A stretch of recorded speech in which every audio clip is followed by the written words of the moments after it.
నేనే ముఖ్యమంత్రిగా అధికారంలో ఉంటా. మాజీ సీఎం వైసీపీ అధినేత జగన్ తరచూ చెప్పిన మాట ఇది. అయితే ఇప్పుడు పవర్ పోయి 8 నెలలైంది. అంతలోనే మళ్లీ గెలుస్తాం, 30 ఏళ్లు నేనే ముఖ్యమంత్రిగా ఉంటానని పాతపాట అందుకున్నారు జగన్. వైసీపీ కేంద్ర కార్యాలయంలో విజయవాడ నగర వైసీపీ నేతలతో జగన్ సమావేశమయ్యారు. భేటీలో కలలకు కళ్లెం లేదు, ఊహలకు హద్దే లేదన్న రీతిలో మాట్లాడారు. ముఖ్యంగా కార్యకర్తలకు భరోసా కల్పించే ప్రయత్నం చేశారు. ఊరికే చూస్తూ ఊరుకోం. వైఎస్ఆర్ కాంగ్రెస్ పార్టీ బ్రతుకుతుంది. వైఎస్ఆర్ కాంగ్రెస్ పార్టీ ఈ రాష్ట్రాన్ని ఏలుతుంది అని కూడా సందర్భంగా చెప్తాను. మరో 30 సంవత్సరాలు ఏళ్తామని కూడా ఈ సందర్భంగా కూడా మరి గట్టిగా కూడా చెప్తాను. కాబట్టి ఎవ్వరూ కూడా వైఎస్ఆర్ కాంగ్రెస్ పార్టీకి సంబంధించిన ఏ కార్యకర్త వెంటికి కూడా పీకలేడు అని చెప్పి కూడా ఈ సందర్భంగా చెప్తాను. ఇది ప్రతి ఒక్కరూ గుర్తుపెట్టుకోండి, ఒక్కటే గుర్తుపెట్టుకోండి. ఈసారి జగనన్న 2.0 కొంచెం వేరుగా కూడా ఉంటుంది. ఈసారి జగనన్న 2.0 కార్యకర్త కోసం ఎలా పనిచేస్తుందో కూడా చూపిస్తుంది. ఇది మాత్రం నేను ఖచ్చితంగా చెప్తా ఉన్నా.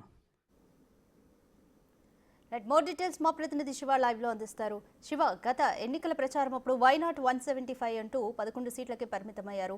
ఇప్పుడు అధికారం కోల్పోయి 8 నెలల తర్వాత కూడా ఇలాంటి వ్యాఖ్యలు చేయడం పట్ల టీడీపీ నేతలు ఏమంటున్నారు? మొత్తం మీద చూసుకుంటే వైసీపీ అధినేత జగన్మోహన్ రెడ్డి పాత పాటే పాడుకున్నారు. అయితే ఇక్కడ ఒక ఆసక్తికరమైన అంశం మాత్రం వెలుగులోకి వచ్చింది. గత 5 సంవత్సరాల అధికారంలో ఉన్నప్పుడు ఇప్పుడు ప్రతిపక్షంలోకి వచ్చి 8 నెలల కాలంలో కార్యకర్తల్ని పూర్తి స్థాయిలో మర్చిపోయిన వైసీపీ అధినేత జగన్మోహన్ తాజాగా త్వరలో 2.0 అంటే జగన్ కొత్త టెక్నాలజీని చూడబోతున్నారు. కార్యకర్తల కోసం పనిచేసే జగన్ని మీరు చూడబోతున్నారు అంటారు. అంటే ఇప్పటికీ ఇలా ఉన్నా కానీ ఒకవేళ 2029లో అధికారంలోకి వస్తే అప్పుడు ప్రభుత్వం అభివృద్ధి సంక్షేమ కార్యక్రమాలు కాకుండా కార్యకర్తల కోసమే తాను పనిచేస్తానని చెప్పి ఆయన ఇప్పటి నుంచే చెప్పే ప్రయత్నం చేస్తున్నారు. అంటే ప్రధానంగా చూసుకుంటే ఇప్పటికీ ఆ పార్టీకి సంబంధించిన గ్రామస్థాయి కార్యకర్తల దగ్గర నుంచి రాజ్యసభ సభ్యుల వరకు నెంబర్ 1 నెంబర్ 2గా చాలామందైన పలువురు కీలకమైన నేతలు, ఆ వ్యక్తి తెలియకుండా ఏమి జరగదు అనే వ్యక్తి కూడా ఈరోజు పార్టీకి రాజీనామా చేసి బయటికి వెళ్తున్న నేపథ్యంలో పార్టీ నాయకులు కార్యకర్తలు నేతల్లో ఒక రకమైన ధైర్యాన్ని భరోసా నింపే ప్రయత్నం వైసీపీ అధినేత నిర్వహించారు.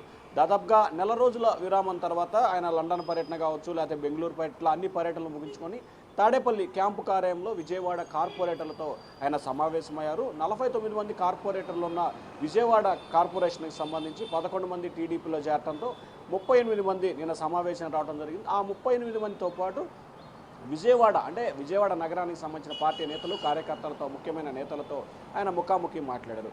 భవిష్యత్తులో 30 సంవత్సరాల పాటు మనమే అధికారంలో ఉంటాము, పార్టీ నాయకులు కార్యకర్తలు వెంట్రుక ఏ ఒక్కరూ కూడా పేకలేరు, ఎవరైతే మనల్ని ఇబ్బందులు పెట్టారో కార్యకర్తల్ని నేతల్ని మిమ్మల్ని ఇబ్బందులు పెట్టారో వడ్డీతో సహా చెల్లించుకుంటామని ఒక హెచ్చరికను జారీ చేశారు. అయితే దీనికి సంబంధించి తెలుగుదేశం పార్టీ నేతలు చాలా ఘాటుగానే రిప్లై ఇచ్చారు. మాజీ మంత్రి సోమిరెడ్డి చంద్రమోహన్ రెడ్డి కావచ్చు, సాప్ చైర్మన్ రవినాయుడు కావచ్చు, ఇట్లా మిగిలిన కొంతమంది అసలు ఆ పార్టీ కార్యకర్తలు నాయకులు ఎవరు లేరు, ఇంకా పార్టీ ఉందని ఎక్కడ చెప్పుకుంటున్నారు, ఎవరిని ఏం పీకాలి, ఇంకా పార్టీ లేదనేది సోమిరెడ్డి వాళ్ళు మాటలను పట్టుకొస్తుంది. అలాగే రవినాయుడు కూడా మాట్లాడుతూ దీనికి సంబంధించి వైఎస్ఆర్సీపీ అనేది అసలు కనుచూపు మేరల్లో కనిపించదు, ఇక 30 ఏళ్ళు పట్టుమని 3 నెలలు కూడా ఉండదని చెప్పి ఆయన కూడా కీలకమైన వ్యాఖ్యలు చేశారు. సో జగన్మోహన్ రెడ్డి చేసిన వ్యాఖ్యల పట్ల టీడీపీ నేతలు కార్యకర్తలు అయితే తీవ్రస్థాయిలో అగ్గి మీద గుగ్గిలమేమంటున్నారు. గత 5 సంవత్సరాల కాలంగా మీరు అధికారంలో ఉన్నప్పుడు ఇష్టానుసారంగా ఎవరించి కేసులు పెట్టి భయభ్రాంతులకు గురి చేసి ఆస్తులను ధ్వంసం చేసి ఇప్పుడు అధికారంలో పోయిన 8 నెలలకే ఇష్టానుసారంగా మాట్లాడటం ఎంతవరకు సమంజసం అని చెప్పి కూడా టీడీపీ నేతలు అయితే మండిపడుతున్నారు. సో మొత్తం మీద చూసుకుంటే కార్యకర్తలు నేతల్లో ఒక రకమైన ధైర్యాన్ని, అంటే భవిష్యత్తు మొత్తం కూడా మనదే ఉంటుంది, వైఎస్ఆర్సీపీ రానున్న 30 ఏళ్ళు అంటే 2029 నుంచి 30 సంవత్సరాల పాటు మనమే పరిపాలిస్తామని చెప్పే ప్రయత్నం చేశారు.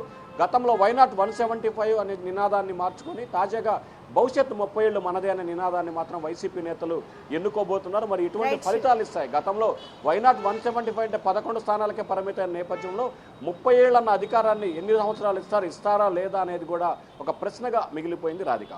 Thank you Shiva.